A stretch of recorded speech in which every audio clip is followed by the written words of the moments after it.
Práctica de laboratorio 5. Peso molecular 2. Los integrantes del equipo son Jocelyn Eglaé Rodríguez Curiel, Marcos Uriel Solocuren Rodríguez, Emilio Ponce Peralta, Helio de Jesús Vargas Amador. Somos de la Universidad Veracruzana, Facultad de Ciencias Químicas, Zona Poza Rica, Tuxpan. La experiencia educativa en curso es Laboratorio de Físico-Química. El profesor a cargo de la materia es el doctor Raúl Alejandro Luna Sánchez y somos de la carrera de Ingeniería Química de quinto semestre. Introducción. Primero que nada daremos un repaso a pequeños conceptos básicos y fundamentales para la práctica en cuestión. Dichos conceptos son de suma importancia, puesto que con ellos comprenderemos mejor los efectos físicos y químicos de diferentes sustancias y así observar de manera experimental lo visto en el aula de clase anteriormente.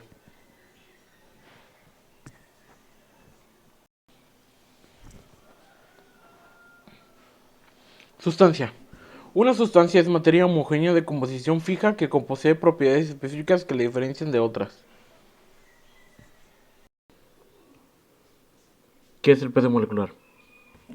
La masa molecular o peso fórmula es un número que indica cuántas veces la masa de una molécula de una sustancia es mayor que la unidad de masa molecular y sus elementos.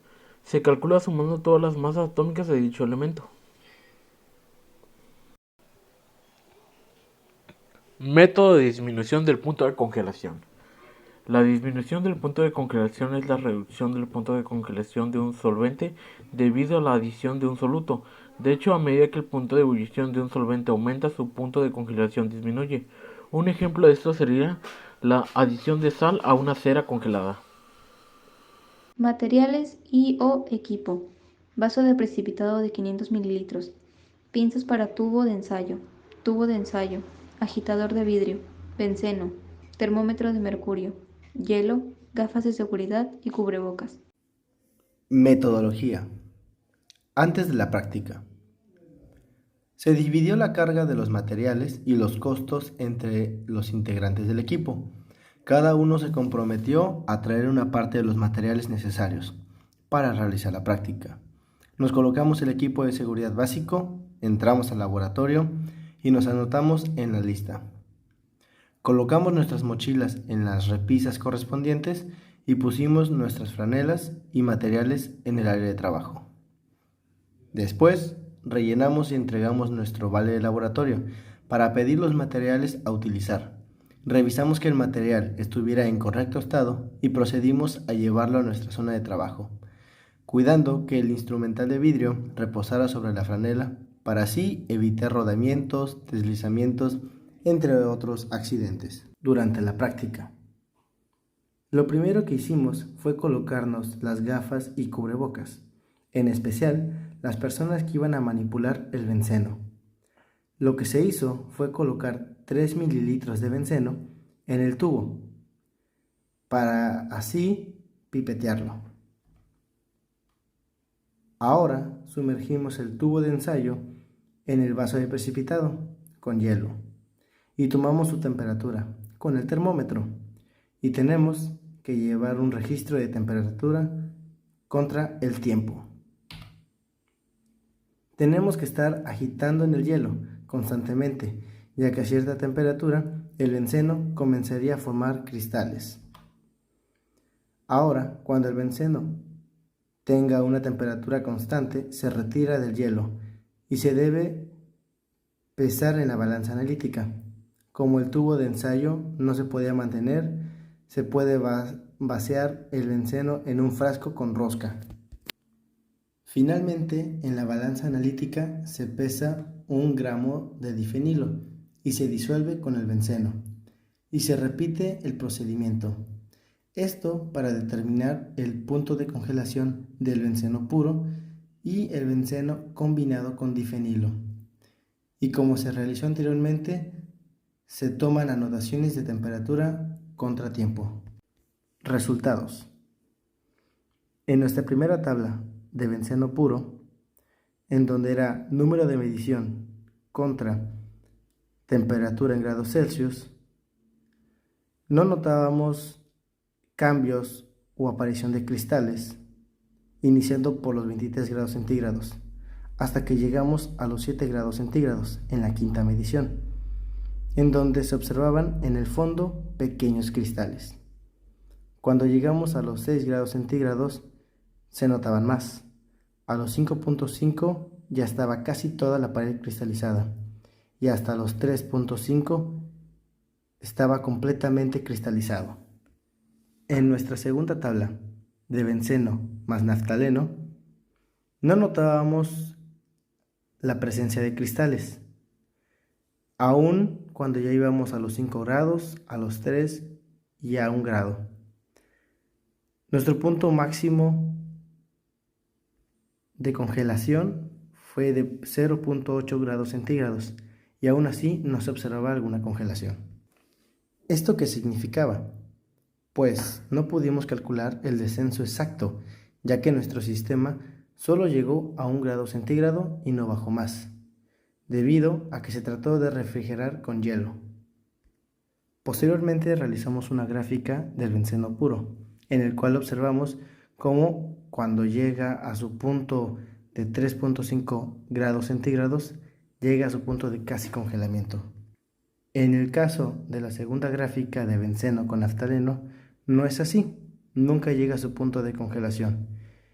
Y bueno, como lo veremos más adelante, esto se trató porque utilizamos un frasco de plástico y creemos que el benceno con el naftaleno pudo comer parte del PET de que estaba hecho el frasco, y esto creó que aumentara la concentración y por lo tanto no se congelara. Por lo tanto, con todo esto no pudimos realizar nuestras operaciones para calcular lo que se buscaba en la práctica, pero descubrimos nuevas cosas. Observaciones. Con respecto a la metodología.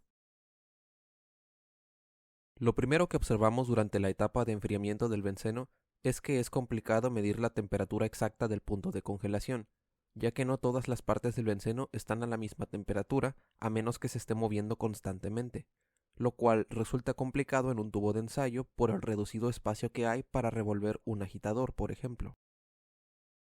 Además, también resulta algo complicado observar el momento en el que se empiezan a formar los cristales de benceno, ya que, al contrario del agua, en donde su fase sólida es menos densa que su fase líquida y por ende flota a la superficie donde es fácil de ver, aquí ocurre todo lo contrario, y los cristales se hunden al fondo del tubo de ensayo, donde es mucho más complicado distinguirlos a simple vista. Después de haber terminado la primera parte del experimento, vertimos el benceno en un frasco de plástico transparente con tapa para almacenarlo mientras se pesaba el naftaleno, y así evitar que se evaporara demasiado y por ende terminara concentrando demasiado la solución final, lo que generaría mucho error en los resultados. Sin embargo, no tuvimos en cuenta que, al estar trabajando con un solvente orgánico, este atacaría el plástico del frasco y disolvería una parte de este, por lo que al final, en nuestro intento de no generar más error en los resultados, terminamos produciendo uno aún mayor. Otra cosa que notamos es que al momento de repetir el experimento con el benceno más naftaleno, el punto de congelación disminuyó mucho más de lo que esperábamos. De hecho, disminuyó tanto que nuestro sistema de refrigeración de hielo más agua no fue suficiente para lograr producir cristales de dicha solución. Con respecto a los resultados. Debido a que no fuimos capaces de conseguir el dato del punto de congelación de la solución de benceno más naftaleno, tuvimos un grado de libertad de más, por lo que no hubo manera de hacer los cálculos pertinentes del peso molecular en función de la depresión criogénica. Como se comentó antes, esto probablemente se haya debido al aumento desproporcionado de la concentración de solutos disueltos en el benceno, en forma de plásticos, por lo que como predice el modelo matemático para el descenso del punto de congelación, a mayor concentración, más bajo dicho punto. Y en este caso, lo único que pasó fue que el punto de congelación quedó por debajo de los 0 grados Celsius, por lo cual resultó imposible para el agua pura alcanzar esa temperatura. Conclusiones.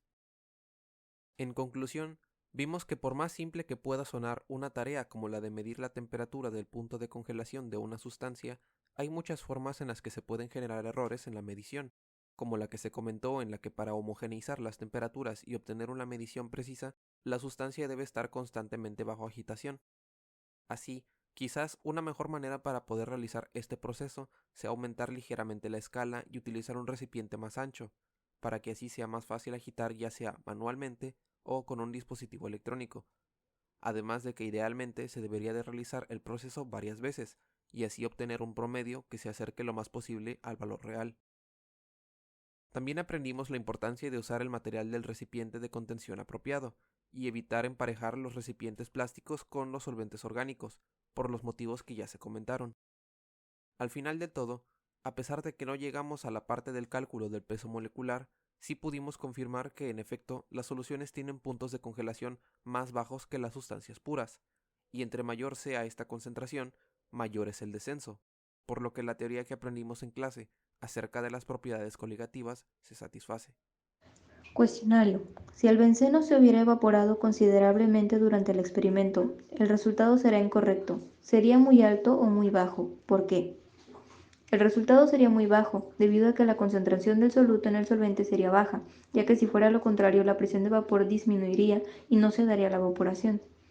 2. Si se disuelven 0.100 gramos de un sólido no conocido en 10 gramos de alcanfor y la depresión del punto de congelación es 1.47, ¿cuál es el peso molecular del sólido? Para la fórmula, ocuparemos delta T es igual a Kf por m. Eso sería 1.47 igual a 40 por m. M es igual a 0.03675 mol. Los moles son igual a 0.03675 m por 10 gramos sobre 1000. Los moles son igual a 0.0003675. Peso molecular sería igual a 0.100 sobre 0.0003675, lo que nos da un peso molecular de 271.108 gramos sobre mol. Bibliografía. Les dejamos nuestras referencias bibliográficas por si desean informarse aún más y corroborar nuestros conceptos dados. Sin más, les deseo un bonito día y les agradezco su atención. Muchas gracias.